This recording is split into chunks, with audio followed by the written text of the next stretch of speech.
Eh bien, bonsoir à toutes et à tous pour ce nouveau numéro des Mercredis de l'Espoir. Aujourd'hui consacré à la jeunesse. Et oui, la jeunesse sans laquelle aucun avenir n'existe. Alors, de quoi va-t-on parler plus précisément aujourd'hui ? Bien, avant de parler de la jeunesse, on va parler, comme bien souvent, du manifeste fondateur Émergence, qui a donc le volet que vous pouvez retrouver sur le site à l'adresse internet qui s'affiche, manifeste-émergence, p6r.org. Donc, commandez-le. C'est le manifeste, je dirais, Racine, qui représente toute la démarche d'une façon claire et compréhensible par tous. Donc c'est un livre très court, comme je le rappelle, c'est un livre qui fait une trentaine de pages, c'est vraiment c'est un livret plus qu'un livre. Et donc, eh bien, il présente toute la démarche et comment, eh bien, en 2022, on va pouvoir gagner. Alors, mais ce manifeste, bon, j'en ai déjà parlé, mais pour ceux qui découvrent peut-être ce soir ces émissions, eh bien, il y a son petit-fils, sa petite branche, son petit-fils, je dirais, le manifeste idéologique, qui donc est une déclinaison vraiment orientée pour les intellectuels, pour les gens un peu académiques, qui prend du recul et qui donne une dimension philosophique, mais aussi économique, et je dirais même, on peut dire, culturel et artistique, pour le mouvement, le rebond civilisationnel, porté justement par Émergence, comme c'est notre mission, réorienter la démocratie, pour échapper à la barbarie et ouvrir un avenir bonifié. Donc c'est le deuxième volet. Il y en aura encore 3 autres qui vont venir. Un volet sentimental, un volet spirituel et un volet vraiment dédié à la politique et avec des propositions concrètes et en particulier pour l'élection de 2022. Mais ça, je dirais que ça viendra ultérieurement. Voilà ce qui est là aujourd'hui, et c'est déjà quelque chose qui donne une grande vision déjà de ce qu'on propose. Donc, vous pouvez le commander soit par mail, soit directement par courrier postal avec un règlement, parce que il y a un coût de fabrication de 3 € de chaque manifeste. Donc, vous pouvez en distribuer autour de vous. L'idée, effectivement, si on veut changer le système, eh bien, c'est que le peuple lui-même se saisisse de ça pour dire, changer le système, c'est changer la Constitution. On ne pourra pas changer le système sans changer la Constitution. Ça va avec. Et c'est le meilleur moyen, puisque c'est la Constitution, c'est ce qu'il y a comme plus haut niveau dans le droit. Donc c'est le bon endroit, c'est le bon levier. Inclus dans les manifestes version papier, le logiciel crypte, les clés donc pour sécuriser vos données et qu'elles soient complètement indéchiffrables, et également sécuriser et rendre indéchiffrables vos échanges avec une perspective de la 6ème République. Alors, le sujet de ce soir, la jeunesse. Donc, qu'est-ce qu'on a à notre menu ce soir ? On va commencer par définir ce qu'on entend par jeunesse, dans notre cas précis ce soir.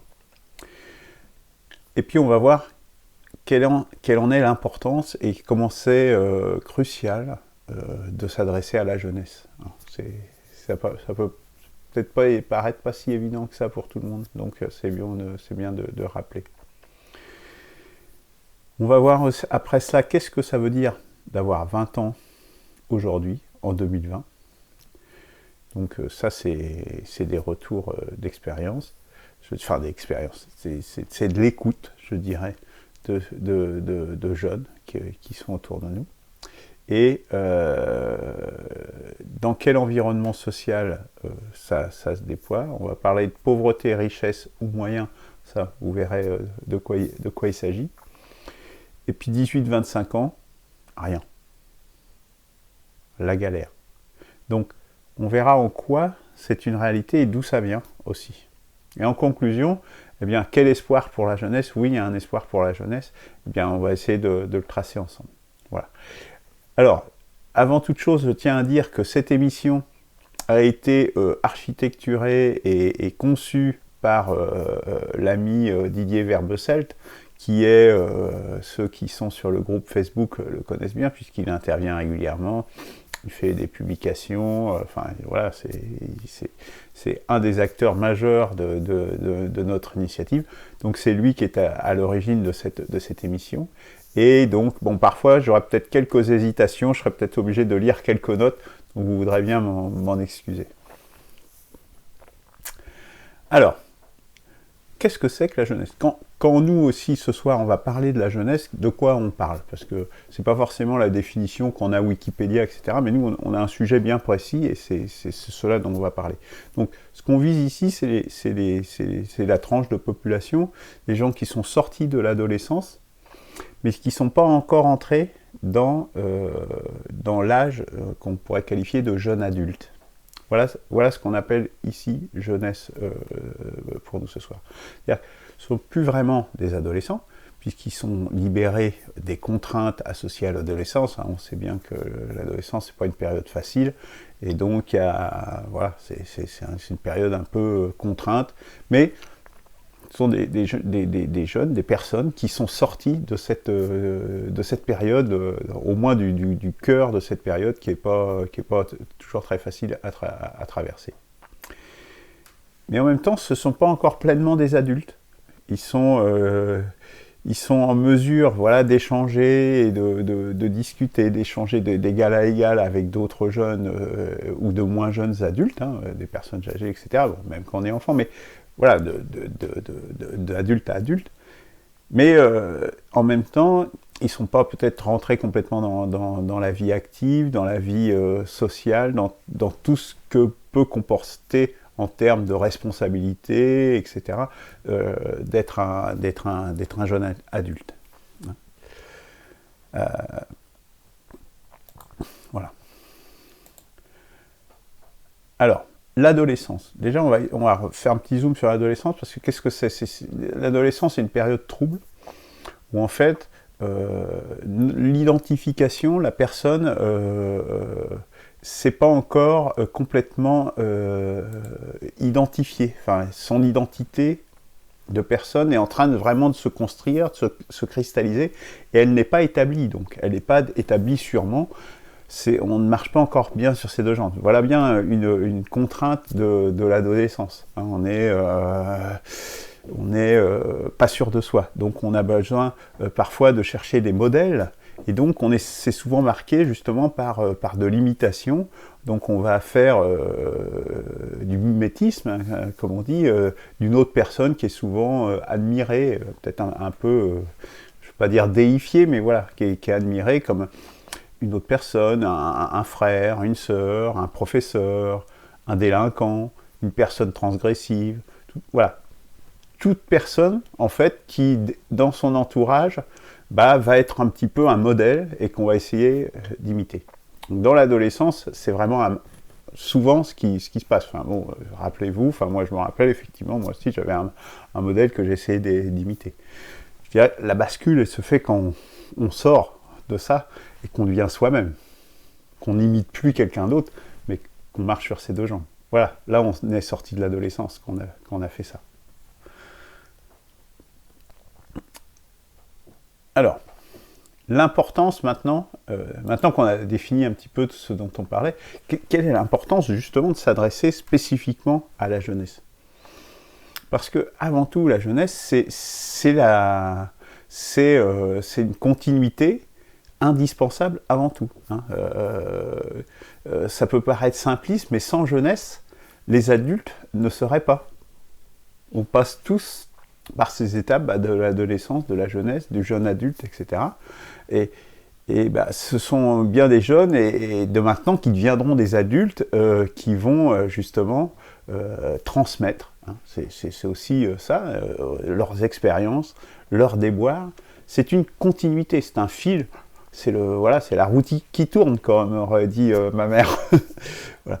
Et ces expériences, ces déboires, c'est surtout de l'éducation, c'est une culture, c'est tout un milieu donc qu'on a hérité de nos ascendants, et au fond, ce qui sera transmis au fil des générations, c'est ce qui a été retenu, plus ou moins tôt, plus ou moins tard, ou pas du tout.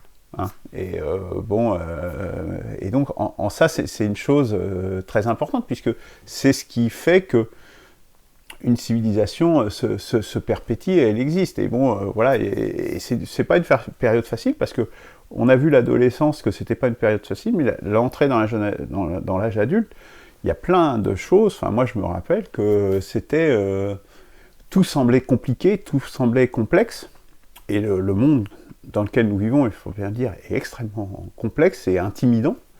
Et c'est pas si évident. Et donc il faut bien, voilà, c'est le Platon qui disait oh, profite, jeune homme, de ta jeunesse. Mais il faut aussi que jeunesse se passe, et c'est pas facile. Hein. Quand on est plus âgé, on est plus à l'aise, on a complètement toutes ces marques, etc. C'est pas le cas. Mais bien, en quoi c'est aussi important, parce que comme je disais, c'est la transmission, c'est la vie, quoi, tout simplement. Mais une civilisation qui ne transmettrait pas par sa jeunesse, évidemment avec des évolutions, mais elle est vouée à mourir. C'est-à-dire que c'est comme ça que les civilisations vivent, hein, et se transmettent. Et c'est même un fondement spirituel. Quand on abordera la spiritualité, et notamment la dimension que lui donne Michel Clouscar, bien on verra que la vie éternelle qui est proposée par souvent des religions, en fait, dans la réalité de la vie, elle passe justement par la transmission, par les générations, de ce qu'on est, de ses gènes, certes, hein, au niveau biologique, mais aussi de son art de vivre, de cette culture, de toute cette accumulation d'expériences, et d'expériences, de déboires, et de toutes sortes. Et c'est en cela que l'immortalité, quelque part, elle peut être visée de façon parfaitement réaliste, pour le coup, au travers des générations, donc au travers des jeunes. Et assumer cette continuité, c'est quelque chose qui est complètement inéluctable. Hein. Sinon, c'est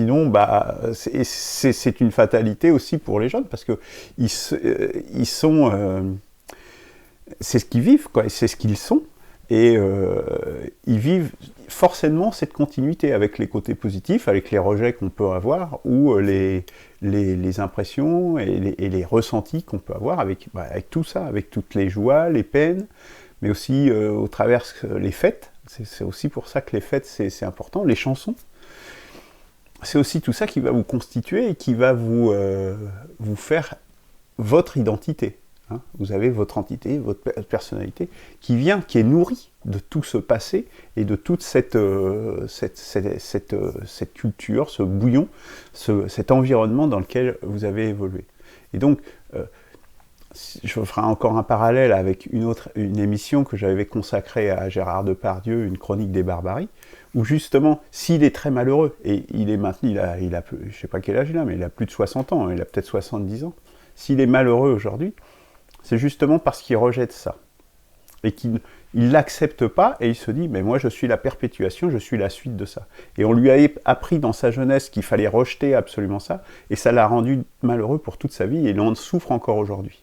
Et je ne sais pas s'il a vu l'émission que je lui ai consacrée, mais c'est important. C'est comme dans tout, c'est comme un handicapé, ou quels que soient les tares que l'on a physiques, il faut les accepter. Eh bien, la culture dans laquelle on évolue, et il faut l'accepter, sinon on sera malheureux comme des pierres toute sa vie. Et Michel et cet acteur, Depardieu, pourtant grand acteur, il en souffre encore aujourd'hui, et il est plus vieux que moi. Et donc, c'est via ses ressentis, via ses impressions, via l'affection, mais aussi via la rudesse, parce que il n'y a pas, dans la vie, tout n'est pas rose. Au fond, on vient tous ces sentiments, hein, et je parle bien de sentiments et pas d'émotions. Hein. Les sentiments, c'est des émotions comme la peur et la joie, etc., mais qu'on a intellectualisé, qu'on a réfléchi, qu'on a intériorisé, et qu'on a intériorisé, mais de façon consciente. Donc c'est vraiment ça un sentiment. L'amour, c'est un sentiment. Le désir, c'est une émotion. Vous voyez ? C'est tout à fait différent, et c'est très important, parce que c'est ces sentiments qui nous construisent. Ce ne sont pas des émotions. Les émotions, bien sûr, mais les émotions, c'est presque animal. Nous sommes des animaux, mais on est plus que des animaux, on est des animaux conscients et qui ont des sentiments. C'est une des choses qui nous distinguent, on en reparlera une autre fois. Et puis voilà, c'est la transmission d'un art de vivre, en définitive, hein, qui évolue, qui n'est pas figé, évidemment, mais c'est la transmission d'un art de vivre qui constitue les personnes. C'est le reflet de ce qu'ils auront ressenti, voilà, c'est les mots de Didier, hein, c'est le reflet de ce qu'ils auront ressenti pour le plus grand bien de l'humanité. Donc c'est en ça, c'est en tout ça que c'est très important, que la jeunesse est très importante. Serait-il possible de penser que cela n'a aucune importance? C'est juste inconcevable. Donc je parle ici aux personnes plus âgées, je m'adresse aux personnes plus âgées à cet instant. La jeunesse, c'est très important. C'est comment un monde pourrait-il exister sans la jeunesse et l'importance de la jeunesse et de cette transmission dont on vient de parler, et cette attention qu'il faut leur apporter, n'existait pas. C'est juste la destruction du monde. Un monde ne peut pas exister sans sa jeunesse. Voilà, donc ça plante déjà, je pense, bien le décor. Et on va maintenant regarder et rentrer dans le vif du sujet pour voir un peu le regard, justement, en interviewant, en discutant avec des jeunes, c'est Didier hein, qui parle, là, en l'occurrence, Didier Verbessel. Il a retranscrit, enfin il a essayé en tout cas de retranscrire le résultat des discussions qu'il a eues avec des jeunes d'une vingtaine d'années aujourd'hui. Et donc, avoir 20 ans aujourd'hui, qu'est-ce que ça veut dire ? Quel est le ressenti ? Le ressenti, il y a 4 mots qui reviennent souvent. Le premier mot, c'est oublier. Le deuxième mot, rejeter. Abandonner. Fliquer. Voilà les 4 mots qui reviennent le plus souvent, alors peut-être pas dans tous les jeunes, hein, mais au moins il y a une partie de la jeunesse, et je pense significative, qui est tout à fait, qui est dans lesquels le ressenti du monde dans lequel ils arrivent, voilà leur ressenti. Ils tentent de changer ce système, ils tentent de le changer, de faire évoluer. Alors, en détail, Didier a ressorti un certain nombre de synonymes de ces mots, et on va vous laisser réfléchir justement sur ces synonymes et sur ce que ça veut dire. Donc voici quelques synonymes d'oublier. Délaisser, effacer, amnistier, négliger. Il y en a encore des dizaines. Mais mettez-les intégrez-les. Rejetez maintenant. Pareil, nous allons regarder des synonymes. Condamner, éjecter, reléguer, exclu.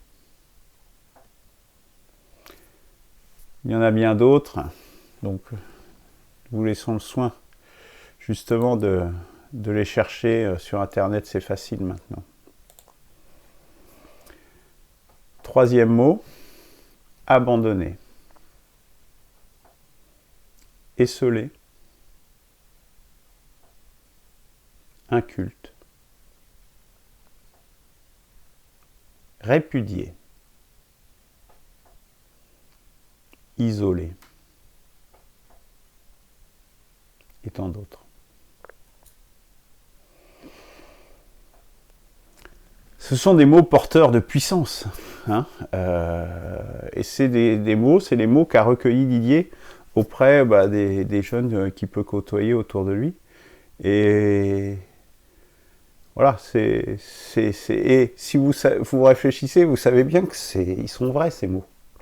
Ils sont vrais.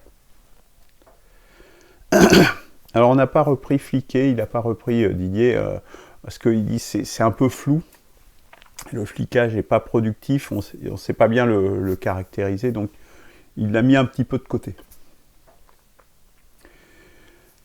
Et la jeunesse, c'est à la fois, c'est ce qui est important aussi, hein, c'est de voir que la jeunesse, c'est à la fois c'est éphémère et c'est durable, parce que comme on disait, hein, c'est l'enchaînement des générations, c'est la roue qui tourne, et donc la jeunesse, elle revient toujours, elle roule, quoi. Hein. Et donc, c'est à la fois une période éphémère pour la personne en tant que telle, mais il faut bien voir que c'est durable, parce que nous avons tous été jeunes, et nous avons tous été enfants, et on deviendra vieux, bon, sauf accident, évidemment. Et donc, c'est quelque chose qui roule, et qui doit être pris en compte tout le temps. Juste tout le temps. Puisqu'il y a toujours des jeunes. Et c'est la roue de la vie, quoi. Ou alors, il faut arrêter de vivre. Voilà, c'est ça. Et aller vers la barbarie. Alors, l'environnement social. Donc on va dire un petit peu ce qu'on entend par là, parce que ça veut dire pour l'environnement social. C'est l'environnement social, c'est l'environnement familial, le voisinage, ce qui nous entoure, et également le rapport avec le système, et du coup des comportements physiques et moraux qui peuvent en découler. En termes d'environnement familial, je pense notamment aux familles recomposées, décomposées, les divorces, les discussions, les disputes et le caractère mal à l'aise desquels se trouvent les enfants. Parce que ce sont des jeunes, ils ont été enfants et il n'y a pas si longtemps. Et là, je voudrais faire un parallèle avec ce qu'on disait justement sur la sentimentalité, sur l'émission de la semaine dernière, sur la Nouvelle Alliance. Et ce qui est proposé justement par une perspective de la 6ème République, c'est aussi de refonder ça, justement pour que les jeunes, la jeunesse, l'enfance, mais aussi les jeunes, soient dans un environnement plus équilibré. L'institution du mariage nous vient du fond des âges, elle n'est plus adaptée à notre époque moderne. Et il faut réinventer une nouvelle alliance. Et cette nouvelle alliance, c'est évidemment pour que les hommes et les femmes vivent mieux ensemble et leurs relations, mais c'est aussi pour donner un environnement dans lequel des enfants et des jeunes et la jeunesse puissent plus facilement s'épanouir et être accueillis tout au long de leur vie. Et quels que soient les événements qui puissent survenir justement entre leur environnement familial et plus largement le voisinage, évidemment.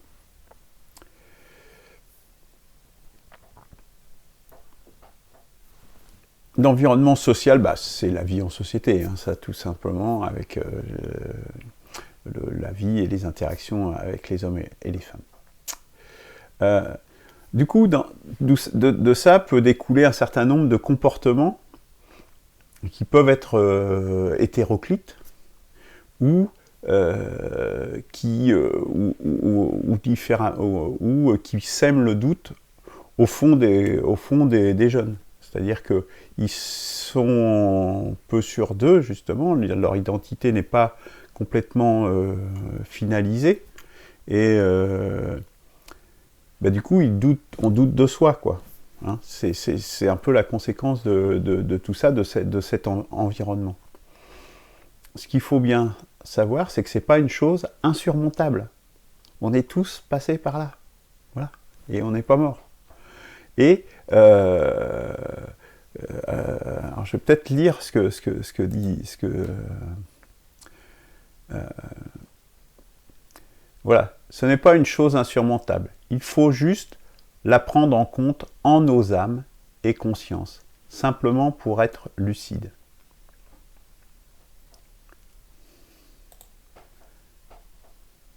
Voilà. On peut penser, il est possible de penser que tout est foutu, alors qu'en fait, il n'en est rien. Il m'est arrivé aussi de penser que d'autres avaient plus de chance que moi. À un certain âge, et j'aurais pu tomber très bas. Pourtant, je suis encore là. J'ai Didier qui parle et il a 58 ans. Il a survécu, il a passé. Voilà, il faut, comme disait Platon, hein, il faut profiter de sa jeunesse, mais il faut que jeunesse se passe. Voilà, c'est un passage, et il faut le traverser, il faut aller de l'avant. Mais soyez rassurés, vous y arriverez. C'est le message principal que je peux dire, je pense. Et alors, un autre chose, justement, puisqu'on touche un petit peu de dire c'est foutu, etc., j'ai pas les moyens, etc. Alors, justement, c'est l'idée de cette partie pauvreté et richesse ou moyens. Donc, qu'est-ce que c'est que les moyens? Les choses, c'est les moyens, c'est les choses, dans l'acception qu'on l'appelle là, c'est les choses qui sont propres à soi-même. C'est ces moyens à soi. Eh bien, s'il y a des gens qui ont des moyens favorables, ça peut être des moyens financiers, mais ça peut être des moyens intellectuels ou physiques, etc. Bah, c'est sûr, l'évolution sociale sera plus simple. Hein. C'est souvent une évidence, mais pas toujours. Vous connaissez tous des gens qui sont d'un bon milieu, mais qui n'ont pas été réussis à se développer et qui ont gaspillé, voire détruit une partie de leur vie, parce que justement, ils ne se sont pas appuyés sur leurs moyens propres, mais ils se sont appuyés sur des moyens plus ou moins externes, où ils les ont gaspillés, les moyens qu'ils avaient. Ils ont gaspillé, par exemple, leur santé. Donc, les moyens, bah, on a ce qu'on a, hein, et puis, quelque part, il faut un peu faire avec, et avec les moyens qu'on a, on arrive à s'en sortir. La pauvreté, ça, c'est une autre chose, parce qu'il y a aussi, c'est pas rédhibitoire, parce qu'il y a des pauvres aussi qui sont pauvres, qui sont dans des familles très modestes, hein, c'est mon cas, donc je peux parler en connaissance de cause, et qui ont quand même réussi leur vie. Et j'ai plein d'exemples autour de moi. Donc, être né dans une famille pauvre, ce n'est pas rédhibitoire. Ce n'est pas la fin du monde. Bon, c'est évident que c'est plus facile d'être riche. Il vaut mieux être riche et bien important que pauvre et malade. Hein. Voilà, ça, c'est évident aussi. Mais la richesse, il y a plein de riches financièrement, et vous savez bien, on le sait bien tous, que ce ne sont pas forcément les meilleurs qui sont les plus riches. Loin de là. Hein. C'est souvent des gens qui... faut savoir que 80% des gens qui sont riches sont nés riches. Voilà. Donc, mais c'est pas forcément les meilleurs, mais c'est pas non plus forcément un gage de plus de réussite de sa vie. Parce que la réussite de sa vie ne se mesure pas qu'au portefeuille et au compte en banque que vous avez. Loin de là. Parce que ce qui est essentiel, c'est justement ces moyens personnels et ceux que vous allez pouvoir déployer dans votre vie. Par exemple, il est illusoire, par exemple, de vouloir rivaliser avec des gens qui ont des ressources financières importantes. Par exemple, de vouloir avoir, je ne sais pas, des habillements ou des voitures ou des choses comme ça pour essayer de faire aussi bien que Pierre, Paul ou Jacques. C'est illusoire parce que s'ils ont vraiment des moyens supérieurs à vous, bah, vous n'y arriverez pas. Et ça risque même de vous détruire. Donc c'est une course qui ne vaut pas la peine d'être courue. Et puis moi, je vais vous dire, c'est pas les objets qui rendent heureux. Ce qui rend heureux, c'est la vie avec les autres. C'est ça qui rend heureux. Les objets, une fois que vous l'avez un objet, bah, vous en voulez toujours un autre. C'est la course à l'échalote. Les objets ne rendent pas heureux. Alors les objets, une voiture c'est un objet hein, pour moi. Hein. Un blouson, etc. c'est un objet. C'est pas ça qui vous rendra heureux. Ça c'est sûr. Vos moyens propres, ce que vous êtes, c'est ça qui est bien plus valorisant. Alors, Autre partie, maintenant, on a vu tout à l'heure les mots qui revenaient le plus souvent, mais aussi, quelle est aussi la situation, je dirais, sociale et économique de la jeunesse des 18-25 ans d'aujourd'hui. Rien. La galère. Pas de RSA. Aucune aide. Un avenir qui semble et qui est bouché. Si on n'a pas de parents pour héberger ou contribuer pour la subsistance de tous les jours, eh bien on est dans la mouise.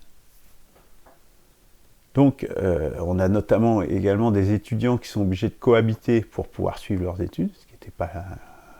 C'était inenvisageable dans le passé quand même. Ou qui mangent des produits toujours lyophilisés sur des bancs publics, de la nourriture, de la mauvaise nourriture. Alors, on peut aller plus loin, hein, sans parler de la prostitution, parce qu'il y a des...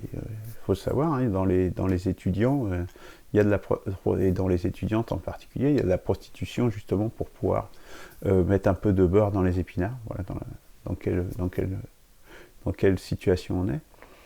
Et tout ça, c'est aussi, alors c'est pas que, mais c'est aussi un résultat des politiques des ressources humaines, vous savez, avec des limites d'âge. C'est-à-dire, par exemple, dans les entreprises, on dit, ceux qui avaient jusqu'à tel âge, il y a telle règle qui s'applique, donc ils sont favorables, et après, si vous êtes plus jeune, non, vous gagnez moins, ou vous avez moins d'avantages sociaux que les autres.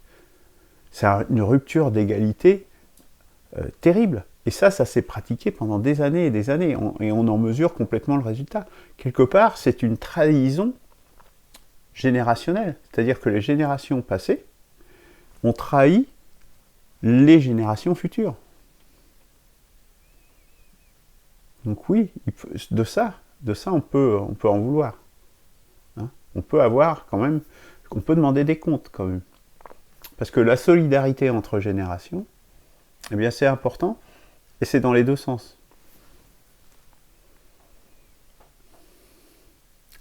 Alors, en conclusion, quel espoir, parce que voilà, on a fait un tableau, je dirais, de la jeunesse, mais quel espoir peut avoir la jeunesse, en conclusion? Alors, moi, je pense que oui, et il peut y avoir un espoir, parce que de toute façon, il le faut. Parce que l'optimisme, c'est de toute façon le seul moyen de s'en sortir. L'espoir, c'est ce qu'il faut avoir au cœur, et c'est ce que nous, à une perspective de la 6ème République, on a résolu d'avoir contre vents et marées, parce que de toute façon, c'est ce qu'il faudra faire si on veut construire quelque chose. Il faut être optimiste et viser, essayer de s'en sortir, parce que sinon, de toute façon, rien ne se passera. Et c'est même pire parce que là, dans la situation dans laquelle on est au niveau de la société et de l'environnement et dans tous les domaines, eh bien, il faut être volontariste, sinon on tombera dans la barbarie, comme on le dit. Donc, et il faudra bien, donc l'avenir, il faut le construire. Et il ne se construira pas tout seul, c'est à nous de le construire. Et la jeunesse, justement, a toute cette énergie pour changer le monde, quoi. Parce que c'est ça la jeunesse, c'est avoir l'énergie, c'est le jus la puissance, la force. Vous avez un corps tout neuf, voilà, il faut en profiter et pas le dilapider. Et je dirais un PSICR, ça apporte ça justement, ça apporte la capacité d'avoir un espoir en rupture, avec ce qui est en place, quoi. Parce que c'est vraiment ce qui est proposé, c'est de changer le système, mais de vraiment changer le système. C'est-à-dire, comme on a dit, on s'attaque à la Constitution au niveau politique, parce que c'est le plus haut niveau, et que c'est vraiment par là qu'on peut changer le système, mais on n'adresse pas que cette dimension-là. On adresse aussi les autres dimensions, les dimensions donc politiques, comme je viens de le dire, mais l'idée, c'est de refonder un peu la civilisation, pour qu'il y ait de la place pour tout le monde, justement. Et de façon réaliste, donc avec d'autres domaines, comme le domaine idéologique, hein, c'est le manifeste idéologique dont je parlais tout à l'heure, mais aussi les domaines affectifs, sentimentaux, et y compris spirituels. Parce que les spiritualités, soit elles sont disparues, soit elles nous viennent du fond des âges, là, et viennent nous ramener en arrière. Donc c'est pas avec ça qu'on va construire un avenir et qu'on va construire un espoir. Moi, si j'ai qu'un mot à dire, c'est Prenez confiance en vous. Vous pouvez le faire. Vous allez le faire. De toute façon, le monde, il va vous venir. Il va venir à vous. Autant le saisir à bras le corps et se dire, bon, ce monde-là, vous nous avez assez, je dirais, qu'on vient de le voir, avec ces politiques de ressources humaines pendant des années, et bien de dire, bon, maintenant on va prendre notre avenir en main et on va le saisir. Et vous pouvez le faire. Vraiment, vous pouvez le faire. C'est qu'une question de confiance. Je vais même citer une anecdote à ce sujet-là.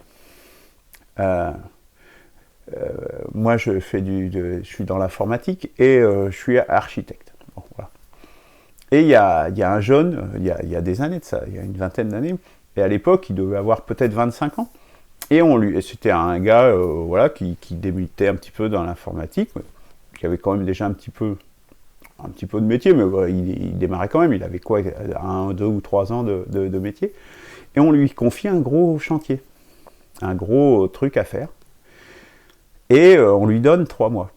Et il était un peu paniqué, parce qu'il se dit, oh là là, est-ce que je vais arriver à faire ça Il était vraiment dans ses petits souliers. Et moi, donc il est venu me voir à un moment donné, et je lui ai donné un conseil.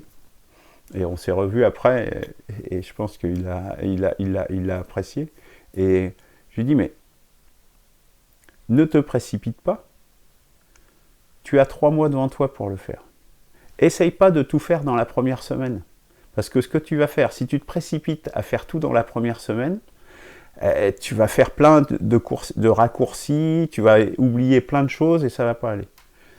Prends ton temps, tu vas y arriver. Aie confiance en toi et tu arriveras à faire et arriver à mettre au point le logiciel tel qu'on te l'a demandé. N'aie aucune inquiétude. Inscris-toi dans le temps, tu vas y arriver. C'est la confiance en toi qui va te permettre de faire, d'arriver. Et évidemment, il est arrivé à le faire et il a fait quelque chose qui était bien et qui tenait la route. Vous voyez ? La confiance en soi, c'est très important. C'est ce qui change beaucoup de choses.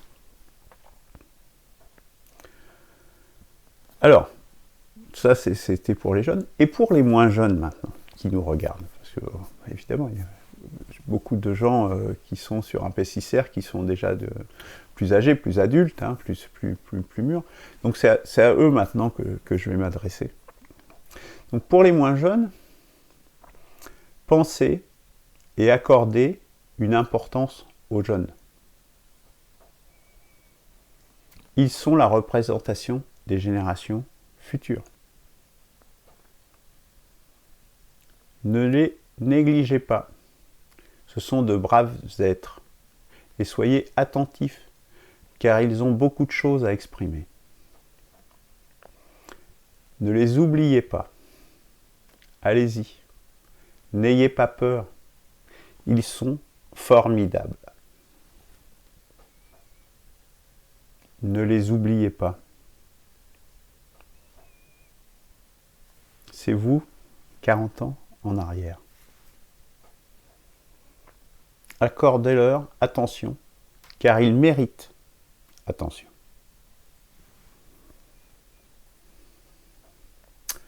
Voilà, on arrive au terme de cette émission sur ce sujet.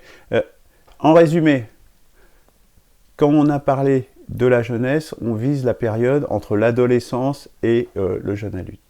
C'est au travers de la jeunesse qu'il y a une continuité indispensable avant tout. Et c'est en ça que c'est très important, puisque c'est la transmission d'un art de vivre sans lequel on ne peut pas construire, on ne peut pas exister, et sinon on se délite, et la civilisation se délite, et on tombe dans la barbarie. Et c'est un peu une des dimensions de la barbarie qui se produit aujourd'hui. Quand la jeunesse est délaissée, comme on dit, hein, vous voyez les 4 mots, les 4 ressentis: oublier, rejeter, abandonner, fliquer. Quel avenir vous construisez? Quelle civilisation vous construisez quand vous avez une jeunesse qui est dans cet état d'esprit? C'est pas possible, quoi. Donc, on peut avoir des comportements hétéroclites, on peut douter, hein, c'est tout à fait normal, mais l'avenir, il faut bien dire, il n'est pas écrit. L'avenir, c'est vous qui l'écrirez. Votre avenir, on l'écrit soi-même. Il n'est pas inéluctable. Il n'y a pas de fatalité. Et ce qu'il faut, c'est s'appuyer justement sur ses moyens propres. Pas essayer de dire j'en ai trop, j'en ai pas assez, etc. Appuyez-vous sur vous, marchez sur vos deux jambes, ayez confiance en vous. Voilà, c'est le message principal, au fond, de ce qu'on dit ce soir.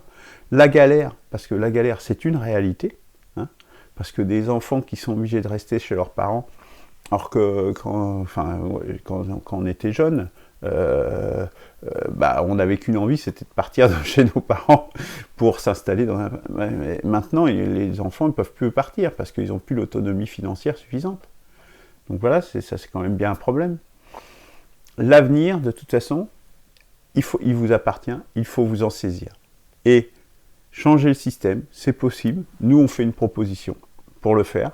Et je pense vraiment que la jeunesse, nous, on vous attend. Vous pouvez le faire et on le construit ensemble. Enfin, voilà, c'est pas figé. Hein, on le construit ensemble. Et justement, c'est pour ça qu'on a besoin de vous et que vous avez besoin d'un marchepied. Si on peut vous servir d'un marchepied, eh bien on est là pour ça. Voilà, c'est tout pour aujourd'hui. J'espère que Didier sera satisfait de ce que j'aurais retraduit un peu. Je me suis écarté un peu de ses notes parfois. Donc voilà, c'est sur cette émission première émission consacrée à la jeunesse. Il y en aura d'autres, bien sûr. Alors, la prochaine fois, on va reprendre une série qu'on avait commencé il y a déjà un certain temps, il y a déjà de nombreux mois, mais il y a eu tellement d'autres sujets, dont celui-là, hein, qui est un sujet important. On a traité déjà quand même pas mal de sujets importants. Donc là, on revient sur quelle 6e République, puisqu'on va arriver bientôt dans la phase de la rédaction de la Constitution de la 6e République que l'on propose. Et donc, il est temps de bien poser les choses et d'avoir un ensemble de vidéos qui expliquent un peu tout un tas de principes et l'architecture de la 6e République telle qu'elle est architecturée aujourd'hui. Donc, épisode 6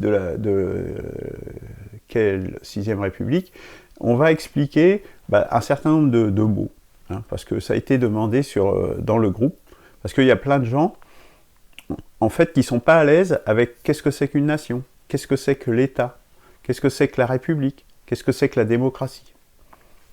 Il y a des mots différents, mais qu'est-ce que ça veut dire l'un par rapport à l'autre, etc. Donc on va essayer, la semaine prochaine, de poser, de donner des définitions derrière ces mots pour que ça soit bien clair pour tout le monde, tout ça. Parce que c'est pas si clair que ça. Hein. On peut faire la confusion entre République et démocratie, par exemple, entre nation et État, voilà. Donc, il y a plein d'autres mots comme ça, et donc on va travailler là-dessus. Et donc là, je pense qu'on va essayer d'enchaîner plusieurs épisodes de quelle 6e République là, dans les semaines à venir, dans les mercredis de l'espoir, pour vraiment avoir un bloc, un ciment, une compréhension commune de ce vers quoi on veut aller, et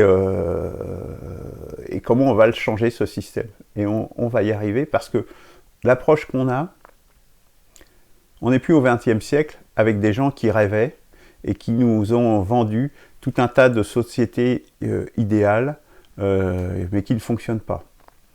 Ou la société néolibérale d'aujourd'hui, et on voit qu'elle nous conduit à la barbarie dans tous les domaines, et dans le domaine de la nature et de l'écologie notamment, en particulier. Donc, toutes ces illusions, parce que ce sont des illusions, hein.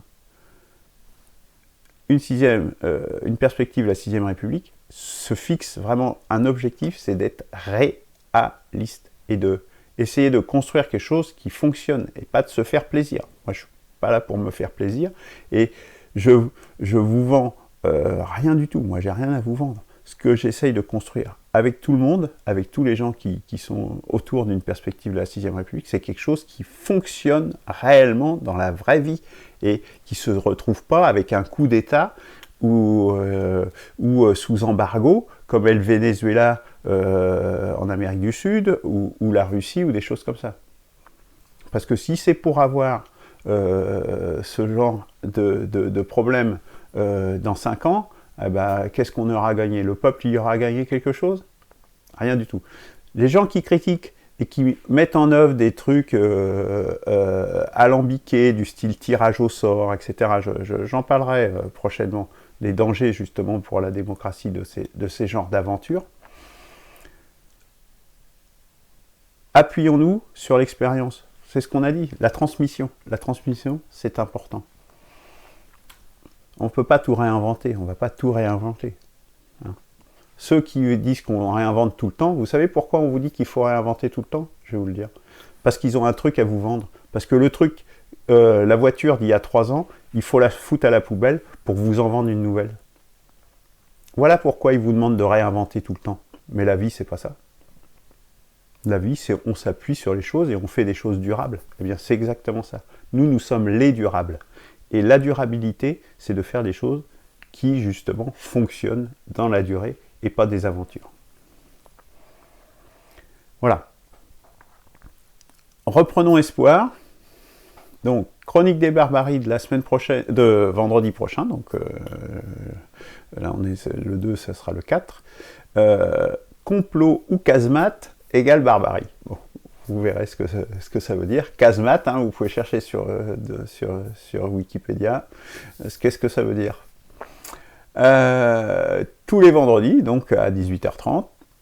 Rejoignez l'initiative, inscrivez-vous sur le site, inscrivez-vous sur le groupe, mais surtout inscrivez-vous sur le site, parce que c'est le moyen de contourner la censure, parce qu'on sait bien qu'il y a de la censure sur Internet, des Facebook, des GAFAM, etc.